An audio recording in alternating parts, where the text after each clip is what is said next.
अभी आज हम लोग एक बेस्ट इंजीनियर कैसे बना जा सकता है। जैसे हम लोग कोर्स तो आपने कंप्लीट कर दिया, राइट।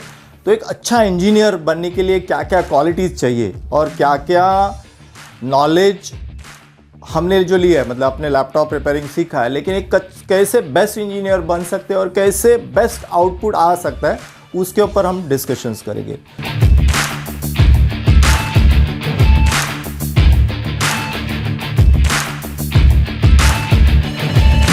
तो हमें एक बेस्ट इंजीनियर्स के लिए और बेस्ट आउटपुट आने के लिए हमारे पास 3 चीज़ें होनी ज़रूरी है। नंबर वन आपका कॉन्सेप्ट क्लियर होना चाहिए।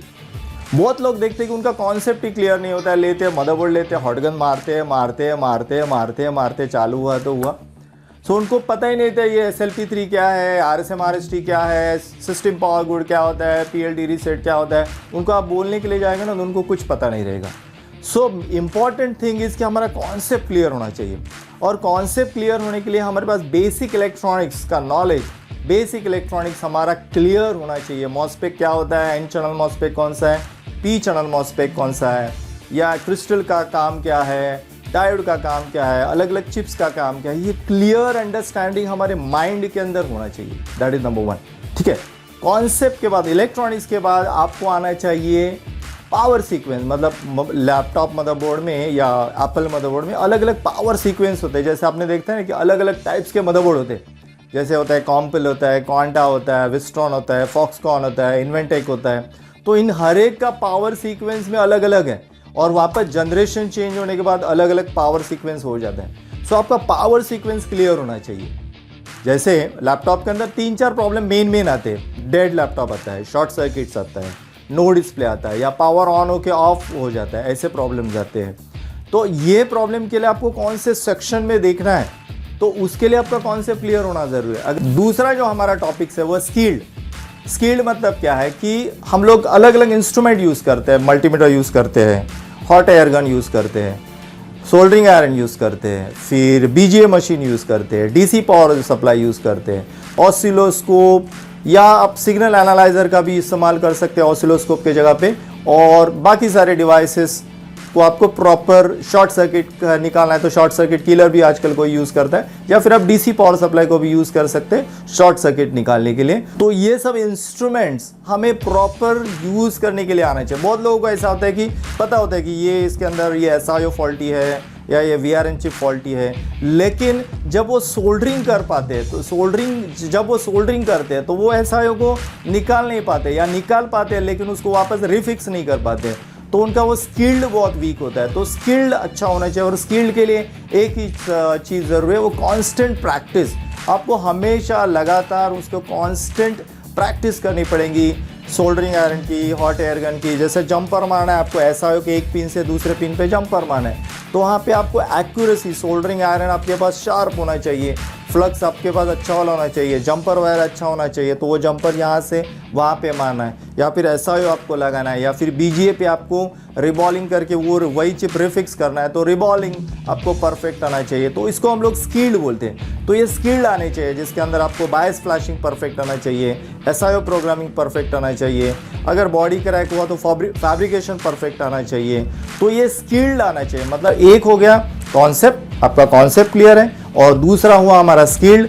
ये दोनों चीज़ अगर अच्छे हो गए हमारे हो गए तो हम लोग एक अच्छे इंजीनियर बन सकते हैं। स्किल, तो ये आपको कॉन्सेप्ट क्लियर हुआ तो ये आप एक परफेक्ट जो लैपटॉप इंजीनियर है वो बन सकते हैं। दोस्तों, तीसरी बात है हमारा एटीट्यूड्स या हमारा अप्रोच। जब हम लोग कोई भी काम लेते हैं, जब कोई भी काम देते हैं, हमारे पास मदरबोर्ड आए, तो हमारा अप्रोच एक पॉजिटिव होना चाहिए। एक अच्छी तरह से देखे कि अरे यार ये होगा नहीं होगा, डाउट्स है, ये है वो है, तो वो एक पॉजिटिव कि ये मुझसे होगा रिपेयर।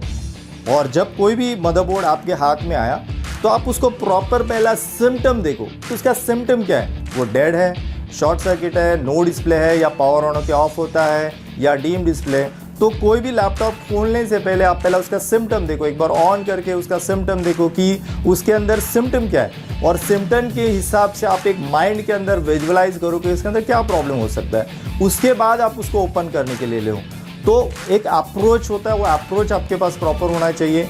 दूसरी बात है कि आप जब काम कर रहे हो तो बहुत बार हम लोग ने देखा है कि एक बार हम लोग काम कर रहे हैं, कुछ ले रहे हैं, तो कॉन्स्टेंट एक मोबाइल चालू रहता है, जैसे मोबाइल लेके बात करते रहते तो हमारा डिस्ट्रैक्शन होता है। हमारा जो माइंड है वो माइंड क्या है, एक एनर्जी है, यहाँ से हम एनर्जी को एमिट्स करते हैं और एनर्जी जितना कॉन्सेंट्रेट होगा उतना रिजल्ट अच्छा आएगा। जस्ट लाइक मैग्नीफाइंग ग्लास, जैसे हम लोग मैग्नीफाइंग ग्लास लेते हैं और जब हम लोग बचपन में थे तो हम लोग सन के यहाँ पे लेते हैं तो सूर्य का जो किरण है वो मैग्नीफाइंग ग्लास के अंदर कॉन्सेंट्रेट होता है और वो पेपर को जलाता है। तो उसी तरह से हमारा माइंड के अंदर जो एनर्जीज है वो एनर्जी जब हम लोग काम करते हो बहुत ये बात सोच रहे, वो बात सोच रहे, होगा नहीं होगा, ये हुआ सिखाया बराबर सिखाया नहीं, ये नहीं, अलग अलग या घर में ये हुआ वो हुआ, फ्यूचर में ये होगा, कस्टमर वो नहीं है, ऐसा है। तो अलग अलग चीज़ों का अगर हम लोग सोचते रहेंगे तो हमारा एनर्जी डिस्ट्रैक्ट होते रहते हैं, हमारा माइंड वो इधर उधर डिस्ट्रैक्ट होते जाता है। तो उसके लिए हमें कॉन्सेंट्रेट होना चाहिए। जब हम लोग एक काम कर रहे हैं तो एक ही काम करो। आप मोबाइल्स को थोड़ी देर के लिए अवॉइड करो। मोबाइल कॉल रिसीव करना, जब आप कॉल निकाल रहे हो तो मोबाइल को रिसीव करना बंद कर दो, कॉल को मत रिसीव करो कि आपका एक कॉन्सेंट्रेशन होगा। दोस्तों दूसरा एक अच्छी बात है, जब हम लोग काम कर रहे हैं तो एक सॉफ्ट म्यूज़िक जो भी म्यूज़िक आपको पसंद है, स्पेशली अगर इंस्ट्रूमेंटल म्यूज़िक रहेगा तो वो ज़्यादा अच्छा है। वहाँ पे वो क्या होता है कि हमारा कान है वो कॉन्सेंट्रेट होता है वो म्यूज़िक के ऊपर और हमारा माइंड है वो कॉन्सेंट्रेट हो जाता है। सो एक म्यूज़िक एक अच्छा हैबिट्स है, हम लोग काम करते हैं और म्यूज़िक से क्या होता है हमारा डिस्ट्रैक्शन नहीं होता है। सो जब हम लोग काम कर रहे हैं तो हल्का सा एक म्यूज़िक सुने तो जहाँ के हमारा एक फोकस हो जाता है हमारे काम के ऊपर और हम एक्यूरेट डायग्नोजिंग वो प्रॉब्लम को डायग्नोज कर सकते हैं। दोस्तों और एक चीज़ होती है कि कभी कभी हम लोग डायग्नोज करते करते कोई प्रॉब्लम नहीं मिला या प्रॉब्लम सॉल्व हुआ या कस्टमर का रिपीट आया तो डिस्ट्रैक्शन हो जाते हैं। सो कोई भी काम लो आप, दुनिया का कोई भी काम लो, तो ऐसा होता नहीं कि वहाँ पे आपने काम चालू किया और डायरेक्ट सक्सेस हो गया, ऐसा कभी नहीं होता है। आप कहाँ से भी सीखो और जो जितने भी बड़े महान जो हस्ती हुए, जो महान लोग हुए, उनकी आप बायोग्राफी को पढ़ोगे तो पहला फेलियर ही आएगा।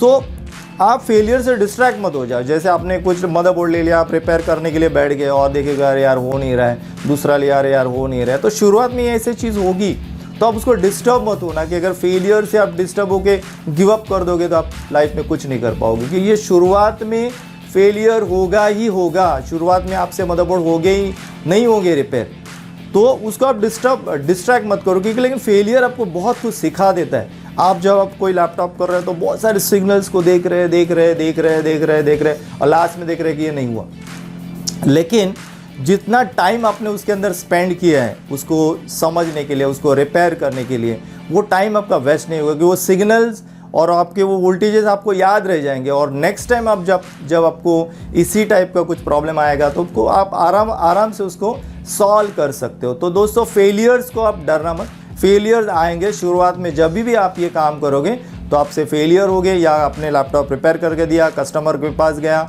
कस्टमर से कंप्लेंट आएगा कि नहीं चल रहा है, ऐसा भी होगा, तो ये चीज़ होगी ही होगी, तो उसको डिस्टर्ब मत होना, तो ऐसे चलते ही रहेगा। फिर दूसरी बात होती है कि आप मल्टीपल वीडियोस को मत देखो। मतलब जैसे यूट्यूब पे काफ़ी सारे वीडियोस है, इसका है उसका है, वो क्या बोल रहा है, वो क्या बोल रहा है, ये क्या बोल रहा है। बहुत लोगों का एक हैबिट्स मैंने देखा है कि वो हर एक जन को देखते रहते हैं, टेस्ट करते हैं, ये क्या बोल रहा है, ये क्या बोल रहा है। ठीक है, आपको जो इंपॉर्टेंट नॉलेज है उसको लो, लेकिन ज़्यादा लोगों का नॉलेज लेंगे तो आप कंफ्यूज हो जाएंगे, क्योंकि हर एक का अपना अपना ओपिनियन रहेगा, हर एक का अपना अपना स्टडी रहेगा। सो आप एक ही को फॉलो करो, या आपको कुछ अलग नॉलेज चाहिए, एक अलग वीडियो से आपको मिलता है तो वो लेके उसको इम्प्लीमेंट्स करो। नेक्स्ट बात होती है कि आप जब आप लोग काम करोगे, रिपेयर करोगे, आपका रिपेयर का बिजनेस करोगे, तो आप फर्स्ट प्रायोरिटी कस्टमर सेटिस्फेक्शन रखो। ऐसा नहीं कि कोई आया, लैपटॉप आया तो उसको बना लिया बकरा, क्योंकि हमारा ये लाइन ऐसा है कि ये लाइन में क्या होता है कि कस्टमर को पता नहीं रहता कि हम लोग क्या कर रहे हैं। तो बहुत सारे लोग होते हैं कि कस्टमर को बेवकूफ़ बना देते हैं, ये गया वो गया। लेकिन मेरा एक मानना है कि हमें इथिक्स पे चलना चाहिए। हम ऐसा नहीं कि कस्टमर आया उसको लूट लिया पूरा, तो कस्टमर इथिक्स पे चलो, एक अपना एक फिक्स मार्जिन रखो और फिक्स मार्जिन पे जाके काम करो, और कस्टमर सेटिस्फैक्शन ये फर्स्ट प्रायोरिटी रखो। कस्टमर सेटिस्फैक्शन होना चाहिए, मनी फर्स्ट प्रायोरिटी मत रखो। मनी बाय प्रोडक्ट है, वो अपने आप आपके पास आ जाएगा। आप अच्छे काम करोगे, अच्छा रिजल्ट देंगे तो एक कस्टमर आपको 10 कस्टमर लाके देगा। सो कस्टमर प्रायोरिटी आप प्रायोरिटी पे रखो, उससे आपको बहुत ही 100% फ़ायदा होगा। सो दोस्तों, ये 3 पॉइंट्स मैंने आपको बताया कि एक अच्छे इंजीनियर्स बनने के लिए आपको क्या क्या चाहिए। तो फर्स्ट मैंने आपको बताया था कि आपका कॉन्सेप्ट परफेक्ट होना चाहिए, आपका इलेक्ट्रॉनिक्स का नॉलेज, आपका मदरबोर्ड का नॉलेज, आपका स्कीमेटिक का नॉलेज, आपका फ्लो चार्ट का नॉलेज, आपको सिग्नल्स एंड वोल्टेज परफेक्टली आने चाहिए, कहाँ पे देखना है। नहीं तो ऐसा नहीं कि प्रॉब्लम इधर आप देख रहे हो उधर है, तो वो परफेक्ट आपके माइंड के अंदर सेट होना चाहिए। आपका स्किल्ड अच्छा होना चाहिए, ये हॉट गन, सोल्डरिंग, बायस प्रोग्रामर, बीजीए मशीन, ऑसिलोस्कोप, उसका स्किल्ड अच्छा होना चाहिए। और तीसरा बात आपका एटीट्यूड्स, आपका अप्रोच टुवर्ड द लैपटॉप, जब आपके पास काम आए तो काम को आप किस तरह से हैंडल करते हो, ये 3 चीज़ आपके पास होनी चाहिए। तो आप डेफिनेटली एक अच्छे इंजीनियर बन सकते हो और एक अच्छा इनकम सोर्स आप जनरेट कर सकते हो। So thank you very much.